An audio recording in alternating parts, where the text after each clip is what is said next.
नमस्कार, मैं हूं संजय शर्मा। आप देख रहे हैं 4 PM न्यूज नेटवर्क।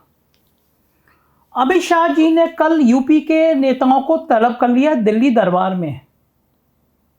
लंबी गुफ्तगू की स्वतंत्र देव सिंह से, योगी जी से, बंसल जी से, जेपी नड्डा मौजूद थे। करनी भी चाहिए, पार्टी के बड़े नेता हैं, गृह मंत्री हैं, मगर की क्यों? और यूपी के चुनाव से इसका क्या ताल्लुक है और उसके बाद आज दिन भर में क्यों फजीते होते रहे इस मीटिंग को लेकर, यह मैं आपको बताना चाहता हूं। पिछले कुछ महीनों से दिल्ली दरबार और यूपी दरबार के बीच में मतभेद बहुत ज्यादा, इसकी चर्चाएं बड़ी हो गई हैं। इनमें कितनी सच्चाई है योगी जी, मोदी जी जाने, अमित शाह जी जाने या जेपी नड्डा जाने। लेकिन राजनीति में जब बातें छन छन के बाहर आती हैं, लखनऊ से दिल्ली तक राजनीतिक गलियारों में चर्चाएं आम हो जाती हैं, तो यह माना जाता है जहां धुआं होता है वहां आग जरूर होती है।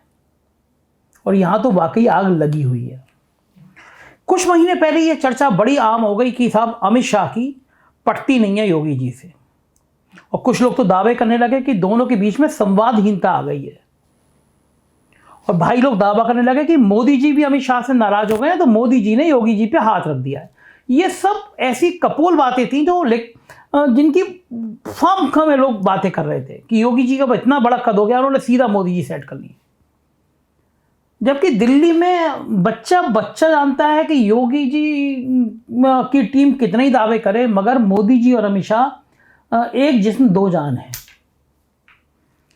पूरी जिंदगी अमित शाह ने मोदी जी की खड़ा रख के की है, उनको भगवान माना है। और जब कभी आपने फोटो देखे होंगे किसी कार्यक्रम में मोदी जी गए हैं, तो अमित शाह पूरा झुककर, कमर के 90 अंश तक झुककर उनका अभिवादन किया है।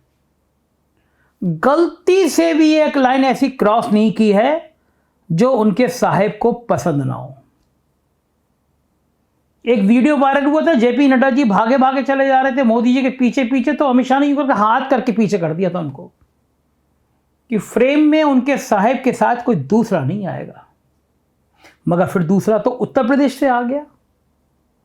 नारे लगने लगे मोदी के बाद योगी, तो भला साहेब के इस प्यारे भक्त को ये सब कहां बर्दाश्त। तो कोल्ड वार तो अमित शाह और योगी जी में चल रही थी, ऐसा सभी लोग मानने लगे थे, मीडिया के लोग, पॉलिटिकल सीन के लोग।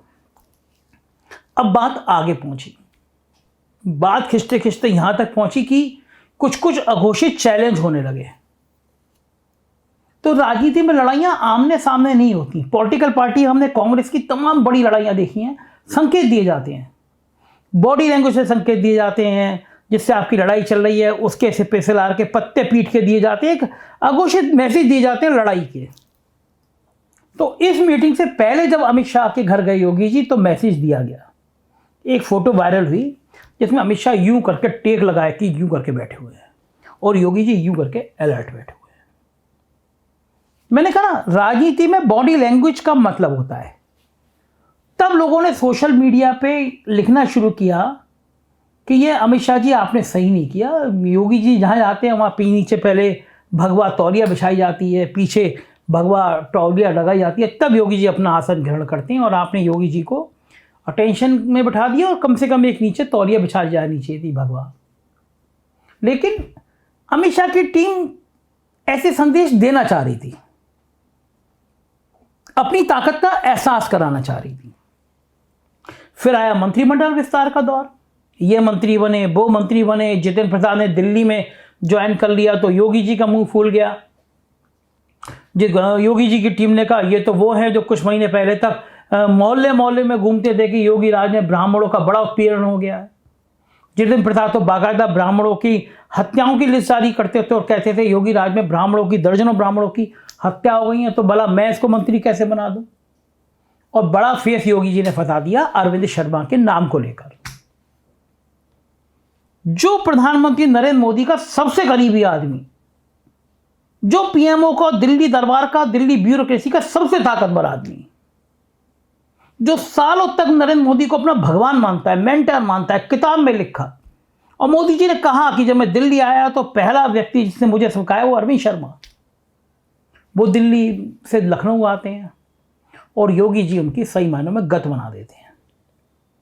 4 दिन तक उनसे मिलने का समय नहीं देते, जब मिलते हैं तो बहुत रूखी बातें करते हैं, जब मंत्री बनाने की बात आती है तो अरविंद शर्मा को मना कर दिया जाता है। तो काम भर की बेइज्जती दिल्ली दरबार की। और योगी जी, मैं फिर कह रहा हूँ, योगी जी तो भले हो सकते हैं उनकी जो टीम है ना, वो उससे चौपट टीम तो कोई देखी नहीं, चाहे वो अफसर हो चाहे उनके सलाहकार लोग। ऐसी ऐसी सलाह देते हैं मुख्यमंत्री को, कभी सच नहीं बताते, और ऐसी ऐसी सलाह देते हैं कि मुख्यमंत्री ना डूब रहे हो तो डूब जाए। टाइम मैगजीन में विज्ञापन छपवा दिया, बताइए, अमेरिका की टाइम मैगजीन। एक मोदी जी ने लाइन खींच रखी कि देश से बाहर कुछ होगा तो सिर्फ नाम मोदी जी का जाएगा। लेकिन भाई लोगों ने कहा, अरे योगी जी आप प्रधानमंत्री से कम कहाँ हैं, आप अमेरिका में छपेंगे, पूरी दुनिया को पहचान होगी। छपवा दिया। फिर साहब लोगों ने कहा, अरे योगी जी पूरी दिल्ली में आपके होर्डिंग लगेंगे तो देश में मैसेज जाएगा कि आप प्रधानमंत्री। अब योगी जी को तो बेचारे को यही ना पता कि वो होर्डिंग जैम बैम से टेंडर से हुए नहीं, लंबी डील करोड़ों का खेल को दिल्ली सजाने में है।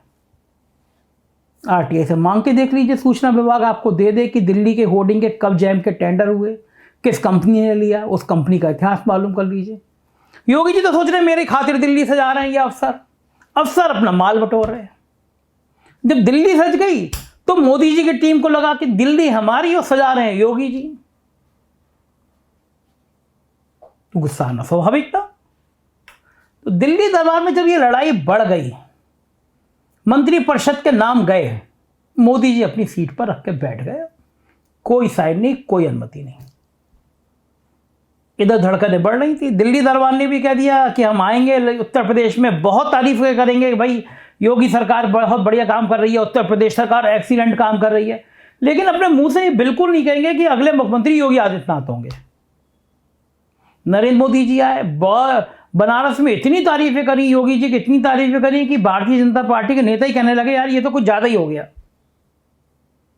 अमित शाह जी आए, उनने जम के तारीफ कर दी, नड्डा जी आए, उनने जम के तारीफ कर दी, मगर वो लाइन जिसका सबसे ज़्यादा इंतजार था लोगों को कि हम प्रचंड बहुमत से जीतेंगे और हमारे मुख्यमंत्री योगी आदित्यनाथ होंगे, वो किसी ने ना बोली। ये पेच दिल्ली दरबार ने फंसा दिया। अगर योगी जी ने अरविंद शर्मा का पेच फंसाया तो दिल्ली दरबार ने पेच फंसा दिया, बेटा हम भी तुम्हारे लिए मुख्यमंत्री डिक्लेयर नहीं करेंगे। अब बात तो आगे बढ़ानी थी, चुनाव के बहुत कम टाइम बचा है, तो फिर कल दिल्ली बुलाया गया। मेरे सूत्र बता रहे हैं मंत्रिमंडल विस्तार तय है, बहुत जल्दी होना है, और दिल्ली से कहा गया अरविंद शर्मा भी एडजस्ट करिए। लेकिन मंत्रिमंडल विस्तार से दिल्ली में बुला के फोटो जारी करना बता दिया गया कि अमित शाह ने ही अब ओके कहा तो उत्तर प्रदेश में मंत्रिमंडल विस्तार हुआ। योगी आदित्यनाथ अपना अकेला फैसला नहीं कर पाए, यही दिल्ली दरबार को संकेत देना था। और एक संकेत और दिया दिल्ली दरबार ने योगी जी का अपमानित करने के लिए, या मेरे हिसाब से अपमानित करने के लिए। बाकी तो बड़े नेता हैं, मुझे नहीं पता कि मेरे इन शब्दों में उनको ठेस लगी हो भैया, तो मैं माफ़ी मांगता हूँ। मेरे को आपको अपमानित करने का कोई इरादा नहीं है, लेकिन आपकी जो क्रियाक्रम हुए उससे कहीं ना कहीं योगी जी की टीम को, योगी जी को अपमानित महसूस कराया गया। वो कैसे कराया गया मैं आपको बताता हूँ। जब अमित शाह योगी जी को बुलाते हैं तो संजय निषाद को क्यों बुलाते हैं? संजय निषाद क्या उत्तर प्रदेश के इतने बड़े नेता हैं? अपने बेटे को गोरखपुर से एमपी बनाने के लिए उन्होंने अखिलेश यादव से समझौता कर लिया। अब लगातार दबाव बना रहे हैं बीजेपी की कि मुझे एमएलसी बना दो, मुझे मिनिस्टर बना दो। तो आपको बात करनी है तो अमित शाह जी कहते हैं योगी जी से कि आप संजय निषाद से बात करके कह दीजिए कि हम आपको मिनिस्टर बना देंगे, या योगी जी आप तय कर लीजिए कितनी सीटें करनी है, प्रपोजल मुझे भिजवा दीजिए। या अमित शाह अकेले बुला लेते संजय निषाद को। जब योगी आदित्यनाथ जाते हैं 2 बार में, तब संजय निषाद को उस मीटिंग में बुलाया जाता है और फोटो जारी कर दिया जाता है। राजनीति में कुछ भी अनायास नहीं होता, हर बात का मतलब होता है। आपकी बॉडी लैंग्वेज का मतलब होता है, आपके डायलॉग का मतलब होता है, आपके भाषण का मतलब होता है, और आपके संकेतों का मतलब होता है। विपक्ष का मौका छूटा। काम भर के खुराफाती आदमी है संजय सिंह, राज्यसभा सांसद, विपक्ष के मजे हुए नेता हैं। उनने एक ट्वीट कर दिया कि देखो अमित शाह अकेले चप्पल पहने बैठे हैं और सबकी चप्पल बाहर उतरवा ली गई। छोटी सी बात। अब लोग फोटो जूम कर करके देख रहे हैं कि यहां वास्तव में अमित शाह तो सैंडल पहने बैठे हुए हैं, योगी आदित्यनाथ जी मोजे पहने बैठे हुए हैं, सबकी चप्पलें बाहर उतार ली गई। क्यों उतार ली गई? कोई जवाब नहीं है किसी के पास में। योगी जी एक देश की सबसे बड़ी पीठ के पीठाधीश्वर है, पूरे देश में उनकी ब्रांड है। उनके समर्थक पिछले दिनों लगातार कह रहे हैं कि वो तो अगले प्रधानमंत्री होने वाले हैं। ऐसे होने वाले प्रधानमंत्री की चप्पल अगर अमित शाह जी बाहर उतरवा लेंगे तो संजय सिंह जैसों को मौका मिलेगा। फिर कपिल मिश्रा भी कूद पड़े, उन्होंने संजय सिंह को लानत मनानत भेजी। मतलब संजय सिंह का ट्वीट सही जगह चोट करके देखते देखते वो वायरल हो गया। लोग उस फोटो को चटकारे ले लेके करने लगे। समाजवादी पार्टी भी कहाँ छूटती, उनके वो IT टीम के एक मिस्टर कोई जगन हैं, वो जगन जी ने भी पेल दिया इन चप्पलों को लेके। तो वे वजह का एक मुद्दा तूल पकड़ गया। बात भी सही थी, हर मीटिंग में संजय निषाद क्यों?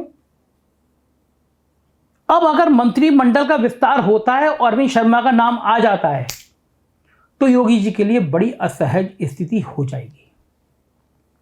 और अगर मंत्रिमंडल विस्तार होता है, अरविंद शर्मा का नाम नहीं भी आता है और तब भी योगी जी का चेहरा मुख्यमंत्री के लिए घोषित नहीं किया जाता है तो योगी जी के लिए भी कम परेशानी भरी बात नहीं होगी। तो जाहिर है जब कुछ महीने बचे हैं चुनाव में तो योगी जी तय नहीं कर पा रहे हैं वो विपक्ष से लड़ें, विपक्ष के हमलों का जवाब दें या अपनों से ही लड़ें। भारतीय जनता पार्टी की लड़ाइयाँ जो हैं वो इस समय वो मुकाम पे आपस में कोलवार जा पहुंची है जिसका कोई सानी नहीं है। और कल के फोटो ने यह मुद्दा और भड़का दिया है। तो देखते रहिए राजनीति की खबरों के लिए 4 PM। हम आपको वो बताएंगे जो आपको कहीं नहीं मिलेगा। दोस्तों से कहिए सब्सक्राइब करें और हमारा हौसला बढ़ाएं। Thank you.